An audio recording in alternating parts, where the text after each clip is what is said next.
Hey guys, welcome aboard the John W. Brown. Liberty ship was built here in 1942 across the harbor from us at the Bethlehem Fairfield Shipyard.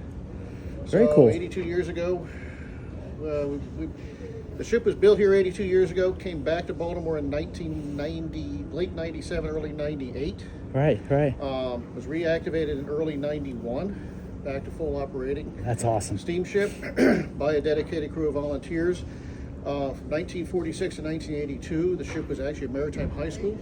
Oh, yeah, for training. It's part of the New York Maritime School System. Very cool. New York Metropolitan School System. Oh, wow. So we have alumni from the school ship who come back and volunteer their time to operate the ship. They work in the engine room, electrical department, deck department, steward's department, really in all parts of the ship. That's so cool. And it actually goes out still. Yes, we do. We operate under our own power. We're one of the few museum ships from World War II that can still get underway. Our sister ship, the Jeremiah O'Brien on the West Coast, also still gets underway. So this ship can go faster than the New Jersey sitting up in Philly. No, Well, we cannot. you Well, know what I'm saying? today it can. Today it can. Yes. Well, This is so cool. and the thing with the New Jersey is that any former Navy ship cannot be reactivated. Correct. By a museum, Understood. by a museum crew. Right. Because they part of the DMIL process, they had to do certain things to keep the ship from being operational. So do you know Ryan Zemansky up there? we do. Yeah, he's awesome. We watch all the videos. Very cool, John. This is wonderful. All right, let's check it out. We'll go this way. What you see here in front of us is the main house. This is the main crew accommodations. How many of these did they build? 2,710. That's a lot of built during ships. World War II. Now, is this the one that had the bad design? It had to refirm up the hull. This type of design? This type of a design. Yeah, actually, both this design and Victory ships had cold weather issues. With Yeah, the yeah. hull. But they were easily fixed with adding that stuff. You know, kind of really. They were not really easily fixed. It was a challenge to fix them because of the processes to build the ships. I see. Gotcha. This ship was built early in the war and is a riveted hull. Riveted. Okay, so not welded. Yeah. Well, it's a combination of. Oh, wow. All your horizontal seams on the hull plates are riveted, Okay. and the vertical seams are welded. Wow. But they really slapped them together, didn't they? I mean, they made so many. Well, they didn't slap. They still made them very well. Right. The keel for this ship was laid in June. We were actually launched down the ways on September 7th, 1942, which is Labor Day. The ship was also named for a labor leader. Sure. That's why we were launched on Labor Day. The riveted hull that this ship has in cold weather, even just stormy weather, rivets actually allow the plates to move a little bit. Yeah, give it a little. Yeah. The rivets hold the seam tight because you overlap. The rivets overlap. Very the cool. seam. So when the rivet is driven hot, it's driven, Right. peened over, and when it cools, it actually pulls that seam tighter. Wonderful. So it makes a watertight seal between the plates. There's Very two cool. rows of rivets in all the plates. Very cool. So this thing was a workhorse. Yes. Tanks, jeeps, ammo, Troops, people. What was it mainly used for? Dry bulk cargo. Okay. And this ship was partially converted to a troop carrier. Wow. Between Oh. voyages one and two and three was partially converted Wow. to carry up to 600 troops. So tanks, Wow. So did it jeeps. bring supplies over to Yeah. them then? I gotcha. Over on the carriers and things like that? Or No, this is actually port to port. Oh, okay. Okay. So the first voyage here went from Virginia through the Panama Canal down around the southern horn of South America into the Red Sea. Wow. And delivery to modern day Afghanistan. Wow. Oh, wow. It was all war relief supplies for Russia at that time. Yeah. Wow. So what year was that? 1942? Yes. Okay. 1942, early 1943. And how many would crew the ship? Merchant mariners would be about 50, 50. and about 20 Navy Armed Guard. Navy Armed Guard, because they would operate the small guns. The gun mounts Very that you cool. see, the U.S. Navy Armed Guard would man the mounts. Very cool. Yes. When the ship was in the Mediterranean, they came under air attack there, and I believe, if my memory serves is correct, they've got a partial kill for a German aircraft. Wow. Wow. Wall So of this the is in like 1943, 44, Yes. 42 area. Remember, the Wow. Wolf Pack hunted these guys. All Yeah. those subs, Oh, they yeah. came after these ships, and a lot of them are on the bottom. Unfortunately. 270 odd Liberty ships were lost during the war. War as hell. U.S. Merchant Marine had the highest casualty rate of all armed forces during Wow. World War II. And merchant mariners are all civilian mariners. Yeah. Oh. They were not a branch of the Because military. they were just supplying and stuff. How many were built? 2,710. So that basically 10% were lost to enemy action. Wow. But they sure did deliver what it took Yes. to win the war. They did. So essentially, this ship would carry about 480 railroad cars worth of dry cargo. Wow. Box cargo, whether Everything. it was cans of fuel, whatever. It was Bullets, guns, supplies, Yes. you name it. That's actually, if you step into the hatch here, this is the armed guard quarters. This is where the Navy armed guard, the gunners would had their spaces. There they are. That's one of them right there. Needed but one person. I got 6 guests on the main deck. I need to dose it. Please help. these bunks are actually pretty nice. These are real nice. Very They're a lot bigger than the ones I used to sleep on. Well, these guys had a little bit of comfort. You These are get down nice. to the number 2 tween deck is pipe berths, which are about 24 inches wide and about 18 inches from your nose, from the Yeah. between the mattresses. Tiny. Oh my god. They are comfortable. I will say that. Living in number 2 tween deck for a couple of weeks this past summer when we were in the shipyard with the air conditioning was a bonus. Oh, Wow. you have to have air conditioning. I was on carriers, Navy carriers. We spent 6 weeks in Norfolk in between July and August. Awesome. Oh, That's wow, awesome. Hot. Oh, this past summer, yes. Yes, it's really hot. Yes. So you go with the ship. You're Yes. considered We're ship's operating- company. We're operating crew. Fantastic. Volunteers So this are all is operating crew. your job, but there's No, we're all volunteers. there's volunteers. Oh, so cool. So no paycheck? No paycheck. Wow. Thank you Were for your in the Navy service. before? No. Wow. I'm an electrical engineer by training. Oh, no. Wow. This is just fun for you. This This is is fun. history. I've been. You're Oh, history. that's why we're here Yeah, today. I gotcha. love it. That's I so mean, this cool. is what makes You know every America inch of great. the ship, Yep. basically. Well, Yeah. I've crawled through most every inch of the ship. That's awesome. So cool, John. This is amazing. Thank you so much. You're welcome. We try to hit everything we can do and see. Are you guys local? Oh yeah, I'm James from JRodPhotoART. I got a YouTube channel. I do everything Okay. everything between military and ships and art and wildlife and everything. So Well, I'll invite. I'll tell you, we're open every Wednesday and Saturday. perfect. I'll come back. It takes for me to do a good tour. It takes about an hour and a half. Okay. Okay. And we'll take you from the bridge, from the flying bridge, down to the footplates. Perfect. We'll take you through every bit of the ship that we can get you in. Fantastic, John. When we're dead ship like we are, there's a lot we can get you into more spaces. We can show you more stuff while we're a cold ship. Okay. Well, yeah. Sure. Okay. Wow. Let's take a. How Well, long will when this you- be in port? This is our home pier. This is our- So it's here. considered cold right now because you're not really ready we to don't have head. the steam plant up. No steam plant is up. Okay. We won't put the steam plant up until late March, early April. We're actually going through all of our inspections now. We have to be annually inspected by the Coast Certainly, Guard, certainly. to operate the ship. Fuel oil, right? That's what it burns. We burn number 2 diesel. Number now. 2 diesel. Used to burn what I finally figured out was number 6 diesel, which was bunker C, Okay. which is the consistency at cold temperatures, the consistency of tar. Wow. So it's diesel or you said it's Diesel. steam? So it's a diesel engines. We burn number 2 diesel in the boilers to make Oh, steam. that's okay. So boilers to make steam to the And turbines. All the machinery that you Yeah. see on deck is steam operated. Okay, so they were never actual diesel boats. They were always steam. Always steam fired. Steam fired. And they use the dregs of the refining process for oil with bunker C, Yeah. which had to be heated like 250 degrees just to make it flowable. Wow. Wow. If you didn't have the boilers lit, you had to have a steam barge come alongside and actually put steam aboard the ship Wow. to heat the fuel oil in the settler tanks. Wow. See, John, it's people like you that keep history alive. Yep. I love it.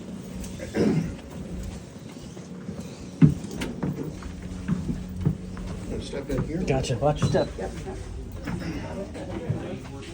We'll go around this way. Sure.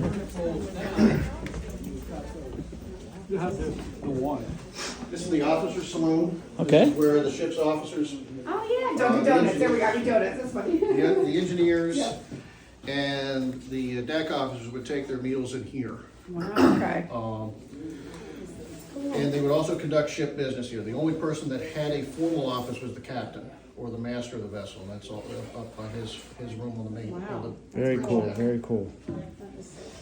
We'll continue to go around this way. What you see where we are here, this is the main accommodation area for the crew. This is where your watch standers and all would be berthed and Sure. sleep and all. How many crew did you say would sleep? 60, 60 crew. And that's mainly this deck or below? mainly this deck. Mainly this deck, because the rest is all cargo, right? Right. All of our crew accommodations are above, on the main deck Yeah. or above. Little thing called torpedoes. That's a fact of life. Yeah, it is. Mines, torpedoes, Everything. groundings, everything. Yeah. Wow, that's So if basically they kept everybody above the main deck for safety in case of emergency. I mean, it's a The only time somebody was below deck is when they were carrying troops and they would have to be down on the main deck. Yeah. Oh, wow. So there were, the stewards department would do all the meals. Originally, we had a coal-fired range in the galley. Oh, yes. By that time, of course, probably most of them were too old. This is the main galley right now. This is actually my domain. This is where I do a lot of my time. I'm chief steward for the ship, also security officer, and also work on the deck. So how's the chili? You make a mean chili? Yes, I do. Yeah, I don't fantastic. follow our recipe. This is the working group. No, what do we got? Let's make it. Absolutely. Everywhere. So it's all working equipment in here and stuff. Yes. That is We so have cool. we have a DC range, which actually we run off the ship's generators. Right, okay. We got a regular commercial AC range. This was actually this space here was actually a coal-fired range. Oh, Where wow. the two Wow. refrigerators are there was the coal bin. Okay. The O'Brien on the West Coast still has their coal-fired up. Oh, wow. Where's the microwave? I No, know, the this nuclear microwave across the Yep. street there, or across the, They're down there. across the way, but everything I do here is cooked from scratch. Yeah, in that's single tables. awesome. Yummy. That's completely super. Got to keep the sailors happy. Exactly, the galley. The worst person to upset is the cook. Oh, yes, Yeah, that is true. don't- yeah, don't Look at mess that with the- food. Mess specialist, exactly. I guess they have a different thing for every Yes. breakfast, lunch, and dinner. Yeah, I got All right, after you turn right, Turn right. we'll go up this ladder, we'll go up to the bridge. it.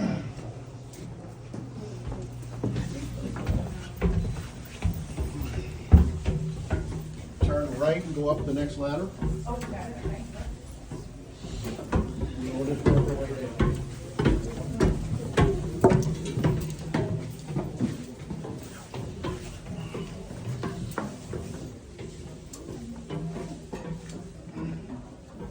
These are some of our accommodation rooms. We've got a radio officer's room.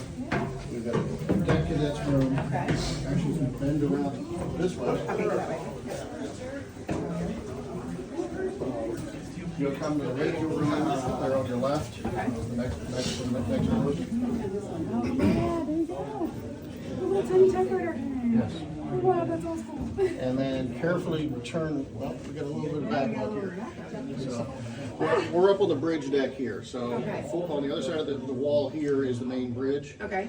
We have our steering station, we've got a radar, which was added post-war, Okay. the interim telegraph, and straight ahead of us there's the chart room. So if you didn't have a radar before the war, how did you guys figure everything? Like, I guess. Celestial navigation, Yeah, there you go. Right. Celestial navigation. They didn't have or radar. radio direction finding. Really? That's so cool. Within certain distance of the coast, you can actually use radio direction finding. During World War II, there were basically radio stations set up at a certain frequency along the coast. Okay. So if you tune to that frequency, you had a book. Yeah. Yeah. Cape May, New Jersey was this frequency. Ocean City, Maryland was this frequency. Norfolk, Virginia was this frequency. You could actually tune to that station using the loop that we have up on the flying bridge to actually locate that That frequency. frequency and talk to them. That's What about amazing. the ocean? No, Oh. not talking to them, getting a bearing, get a compass I bearing see for where you're what- I sitting, see. and then you can triangulate Yeah. back. Signal strength. So what happens when you're in the middle of the ocean? In the ocean? You're in the middle of the ocean. Sextant, maps, time, stars. Old So school. you have to have somebody who knows what you're doing. Yes. That's above my pay grade. I know, right? me to explain to you the ready room?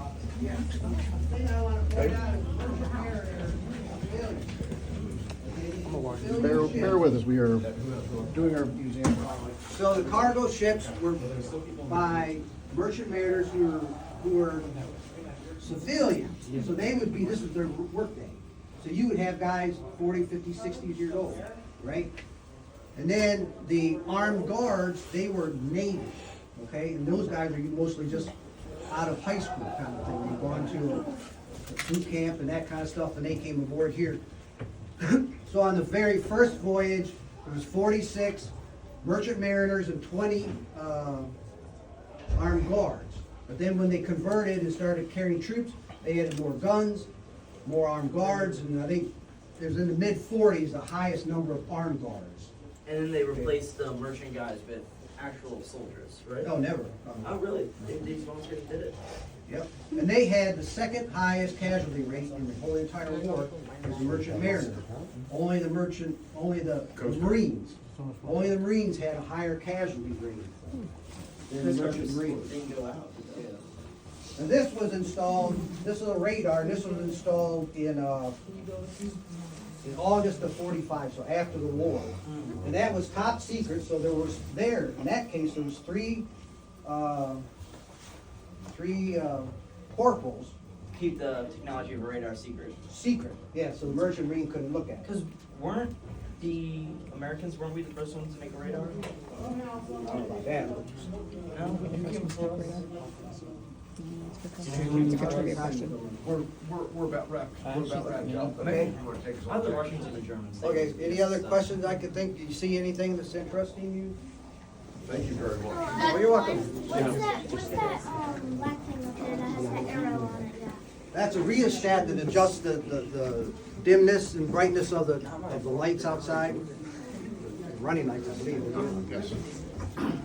Okay, I'll follow me down, I'll take you back down, you gonna leave right now then? We're heading over to the Savannah. Okay, I'll show you down to the door.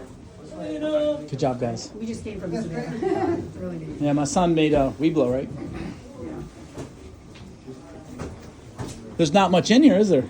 It's very Spartan. So what is this room? This is the main bridge. Oh. So we're in the process of doing our fresh coat of paint, and also it's a little covered up. Right. Under here is the steering telegraph motor. Okay. This is actually a hydraulic motor. Basically, it's human powered. In order to make the rudder turn on the stern of the ship, by turning the ship's wheel, we're actually pumping oil 230 odd feet from here to the steam engine that controls the rudder at the other end, under the armed guard quarters. Still completely operational.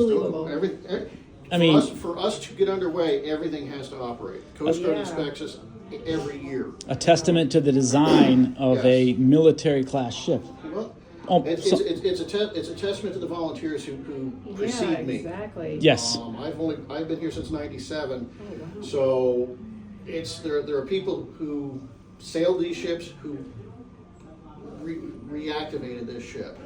Wow. We had engineers who sailed during World War II. We had deck officers that sailed during World War II on Liberties, as part of the restoration crew that we've had over the years. Right. So, it's just pardon our drop cloths right now. Yeah.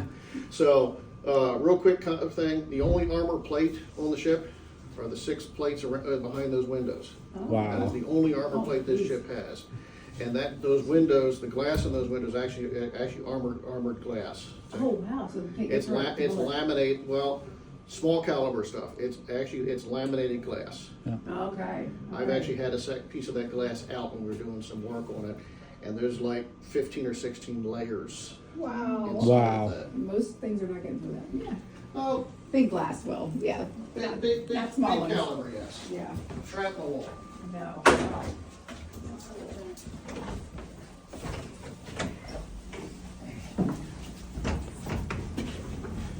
Turn right and go up the ladder.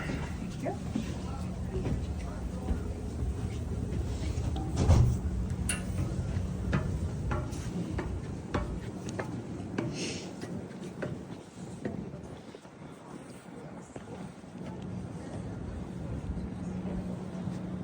This this is what we call the flying bridge.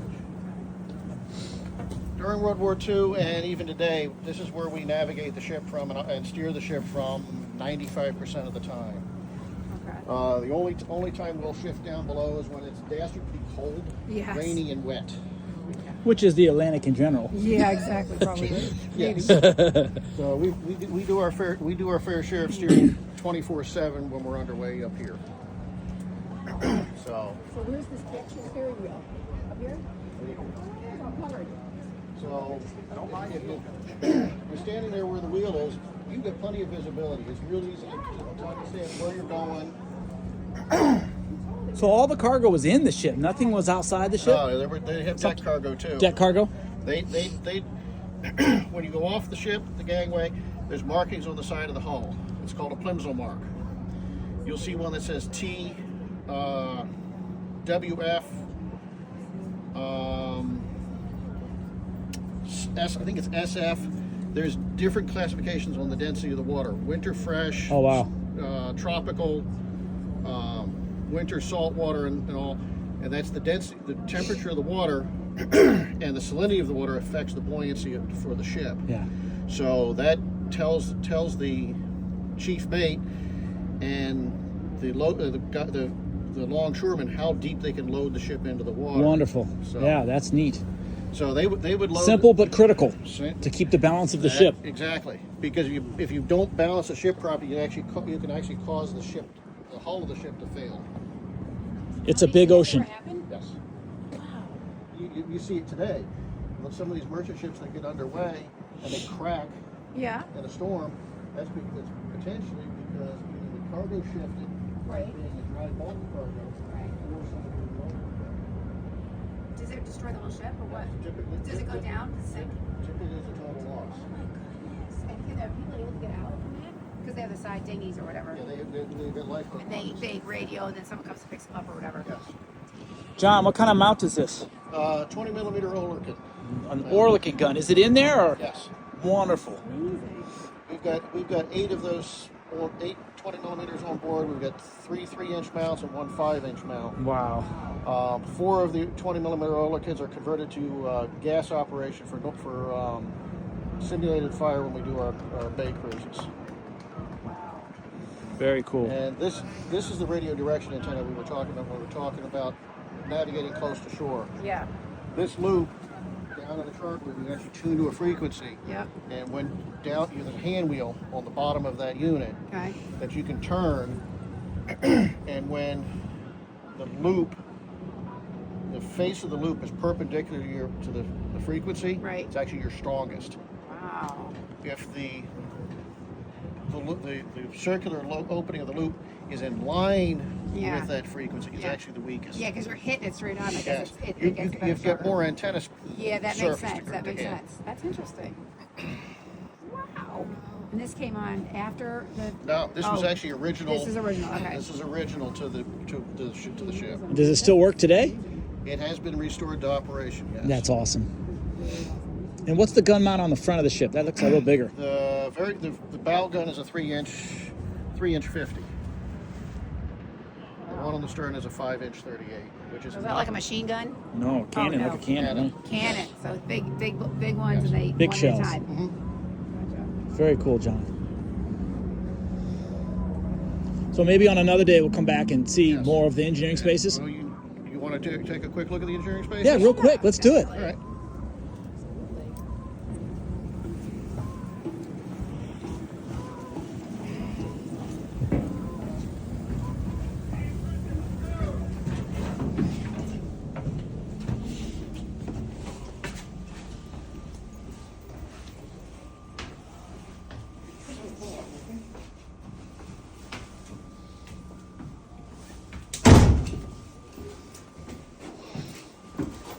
So, John, where are you regularly from? Where are you from? Right here in Baltimore. You're from Baltimore. Yeah. Wonderful, yeah. I'm about 30 minutes away by conventional traffic. Yeah, we're Marylanders. Yeah. And we're down on the boat deck now. This is where the officers and the engineers would have their berthing. Okay. And most of them were all single rooms. Single rooms. Okay, that's luxurious. Yeah, that's right.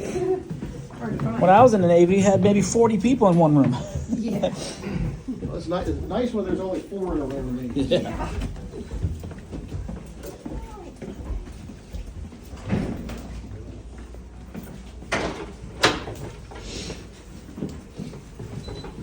Watch your step on the side, it's kind of steep. Oh, yeah, yeah, okay. Tight hand grip. You need to go back. Yeah, backwards if you want to. The next one you want to go backwards.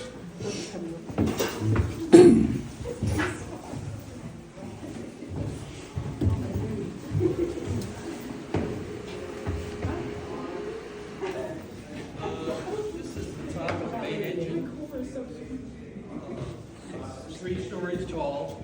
And it weighs about This ladder is steeper. Okay. So if you want to turn and I'm gonna face the turn. ladder. Will do, will do. indicating a steam engine, which means that it has 3 cylinders, and the steam which comes from the boilers goes through the cylinders in succession, 1, 2, and 3. And a lot of people don't realize it, but as steam cools off, it expands in volume. So your first cylinder is quite compact. And then when it comes to the second cylinder is bigger. Kind of gets to the third cylinder, the cylinder has to be really too big. Because this is a working ship. Everything, every little thing in here has a purpose. This is what we call our Christmas tree. This is how we distribute steam throughout the ship and throughout the engine. This is actually the main throttle for the ship, for the engine.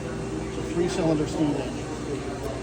So I have a stupid question. How do you know where you need to distribute the steam? That is, there's labels Okay. on all the valves. Okay. I'm not an engineer, so Yeah. I was gonna that's not say, my, like I they don't know. touch. Somehow they know. There's only 2 valves in the engine room that I know where to go to and where to touch. Okay, I gotcha. We have a when we're cold, when we don't have fires in the boiler, don't have steam. Right. We have an air compressor back by Okay. the guard quarters that we can run all the deck. Any machinery on board we can run with a compressor.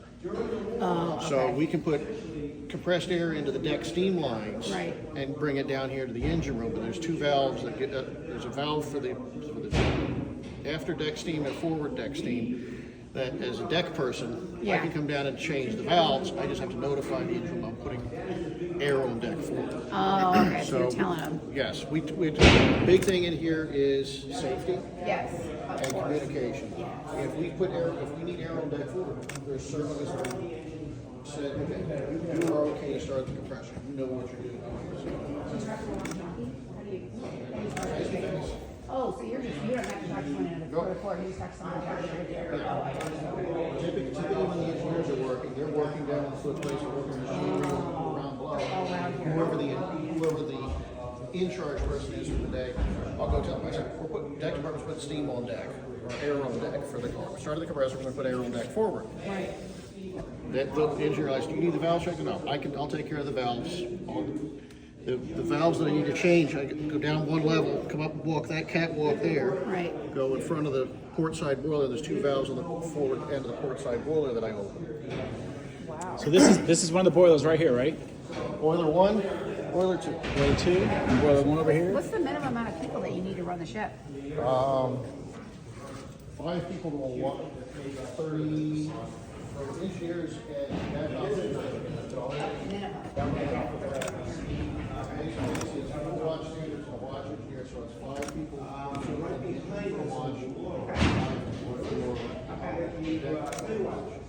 basically 30 people, plus you have the master and one of your stewards department or your supporting staff. Okay. Workers all. I gotcha. So we typically, when we go places, like when we went to the shipyard in July and August, our max number was based on how many people we could bring back by bus. Oh, wow. Or who was staying on the ship for Yeah. that first couple of weeks.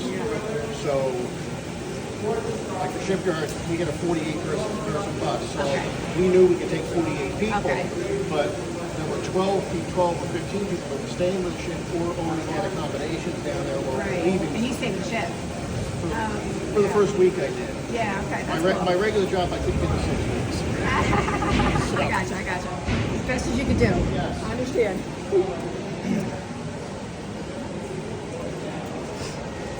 Right. And what's this right here? This is the top of the engine. This is the top of the cylinder head. So it's just one 3-cylinder engine. Yes. Very big pistons. 24 inch, I believe 36 and 48. This is an engine. There's pistons inside there going up and down. I gotcha. That is so cool.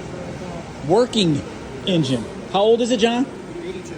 82-year-old.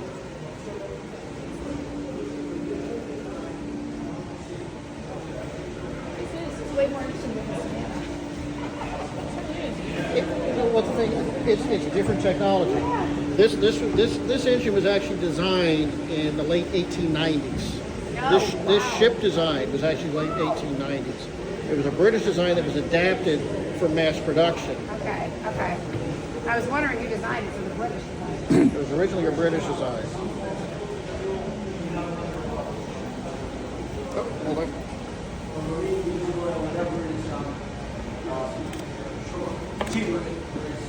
But they can actually, run up. What you're looking at here is the generator flag. Oh, guys. It's 3 steam powered.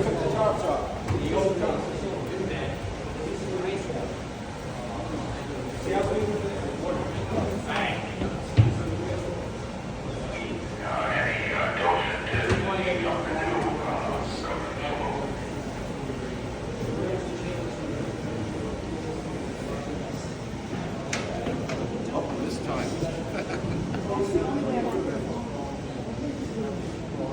Got it, ladies? I got it, yeah. This isn't too bad, this isn't too bad. I'm glad I didn't wear my big boots. The tanks It's here. easier with my shoes. As I look at it. Because it goes through the engine. All right, we're on the generator flat. The ship actually had to make its own electricity. Incandescent light bulbs, original light bulbs Thomas Edison and all came up with, Yeah. would run on either 110 volt AC Uh-huh. or 110 volt DC.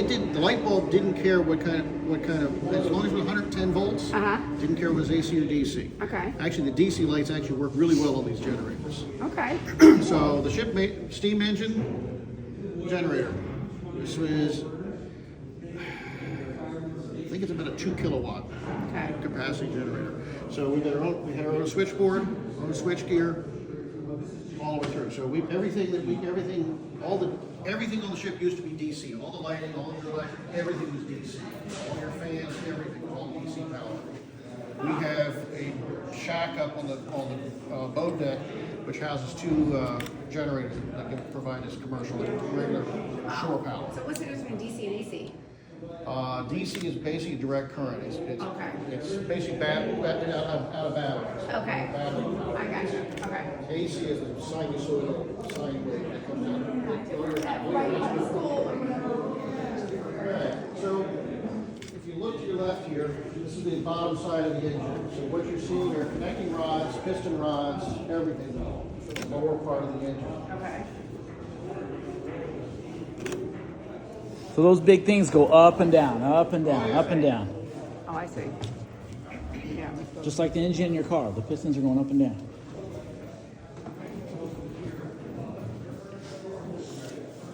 In the center of the engine, the color shift is out to your right, I'm sorry, out to your left, on the center line of the ship. Comes in, this is the piston rod for the low pressure cylinder. The very big one. Very big one. Yeah. You got a connecting rod down to the crankshaft. Wow. That's cool. This is huge. This is amazing. And this engine is all hand oiled. You're walking around with oil cans. While the engine is running. Oh, But yeah. they're just, Okay. they're not going so fast it's blinding. They're just ka-chunk, ka-chunk, ka-chunk. 60 RPM. So this is going up and down 60 times a minute, 120 times a minute. So down 60 times, up 60 times. So it's moving pretty good. Oh yeah. And you're squirting oil on it, or somebody is. Those are the oil reservoirs. Keep oiled here. Good job. And it's drip oiled as well. These tubes actually bring oil down from reservoirs. So watch what on you're the side of touching here, cylinders. girls. Yeah, yeah. So when these wells come up, they actually contact the bottom of the wicks. There's actually a drip of oil sitting there. Hey, grab But some oil. Once an hour, the oiler comes around and puts so many squirts of oil in these cups. Wow. Every And- single hour? Yep. In the Once middle that- of the night and everything? 24, as long as the engine's running, you have to oil it. In shifts. Yeah. In shifts, yeah, a day. It's a living, breathing machine. The oiler has a 4-hour watch, so everybody Okay. would stay on a 4-hour watch. So every You'd be hour, 4 on hours. 4, off 8, Yeah. or on 4 and off 8. It's basically your day. So you're Okay. So where else do you oil besides here? these are the cross valve, Okay. cross slide assemblies. Right. There's the shaft here. There's the ways here Okay. that guide the piston. Yep. There's oiling spots on the slide valve assembly rod here. Yep. Yep. There's cups down on the crankshaft. Yep. So pretty much everywhere. Everywhere. Yeah, so Yes. he's busy. It takes about 15 minutes to run through the Okay. oiling process. He goes up and down and all around. Wow. Yep. So you prefer cooking? Yeah.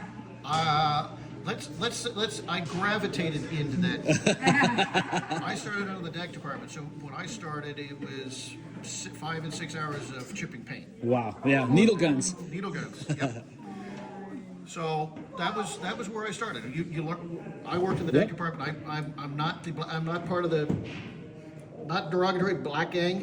Yeah. That was the guys that work down here. They work in the dark, that kind of thing. I never got shanghaied, so to speak, to be down here. Yeah. But due to circumstances beyond my control and certain things in my health and everything, when I actually hurt my neck and had 2 disc issues, I had to cut back on what I was doing on deck and all. So I'm a security officer. I work in the deck department. I'm also Wow. chief steward. The chief steward we had back in 16 decided it was too much for him. Yeah. So I've kind of been chief steward off and on since 2014. Wow. Wow. Wonderful. Okay. So we want to go down one more ladder. Yep.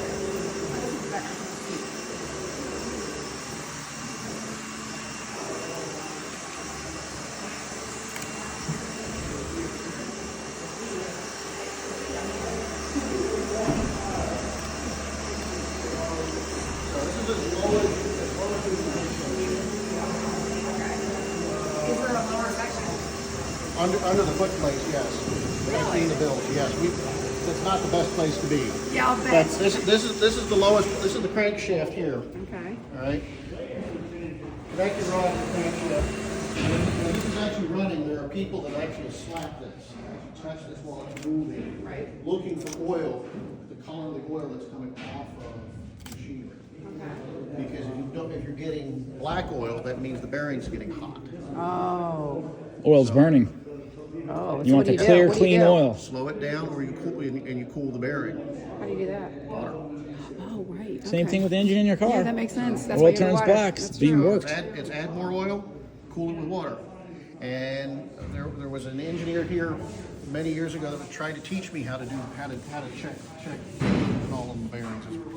I never got into that portion. Yeah, that would have But to I have helped fire boilers before we were in the shipyard. This entire ship runs on a 3-cylinder engine. Yes. That's amazing. A very big 3-cylinder engine. That's a steam engine that drives a forced draft fan for the engine. That air is brought through the air box under the boilers and into the boilers to actually facilitate cleaner burning of the fuel that we burn.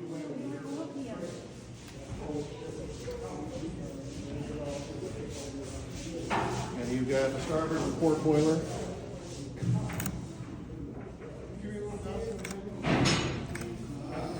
Each boiler has 4 burners. Wow. I saw your oil cans over Yes. there.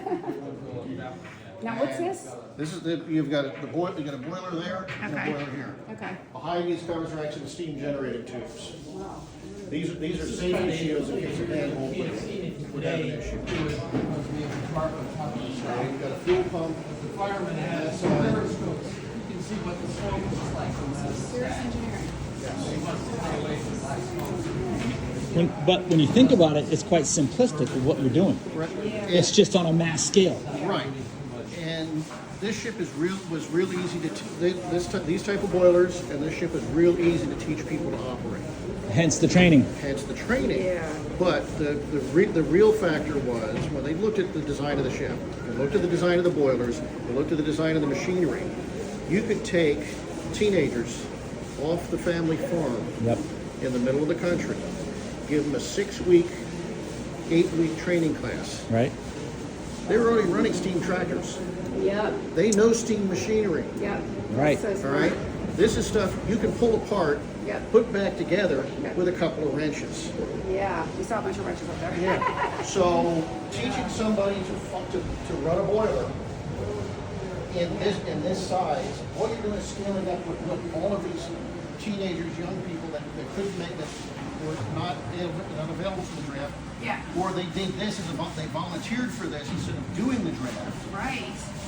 They were able to real easily pick up and run with and operate this up in 6 to 8 weeks of classes. Oh, so that's what they did. Yes. They literally did that. You'd have apprentices, engineer apprentice watchstanders, who would basically be the right-hand man of the actual physical license boss. Yeah, that makes sense. So this was all machinery. These guys were used to seeing this kind of stuff, just not in this scale. Yeah, exactly. They're probably amazed to see Yes. this, right? They know what they want to do. They just need to know where the valve is to do that function. Right. So Yeah. The concepts, like you said, Yes. are the same. they had static versions of these boilers all over in plenty of schools. Yeah, right when they shop class. We're gonna go to one of those, a steam tractor Yeah. thing up in Baltimore somewhere. Oh, Yeah. Okay. Actually, if you really want a good one, is Rough and Tumble in Lancaster. PA. Yes. PA. Yes. That's a really good Oh, one. that'd be cool. One on the Eastern Shore is a good one as well. Yeah. There's a whole farm out there, I think, that's got all that. I've seen that online. Yeah. Tuckahoe. Tuckahoe. Yes. That's a really good one. Yeah. Wonderful, John. I've been involved with Well, so this spot wraps it up. that. All right. Hey, You're welcome. you're the man. Thanks, John. Amazing.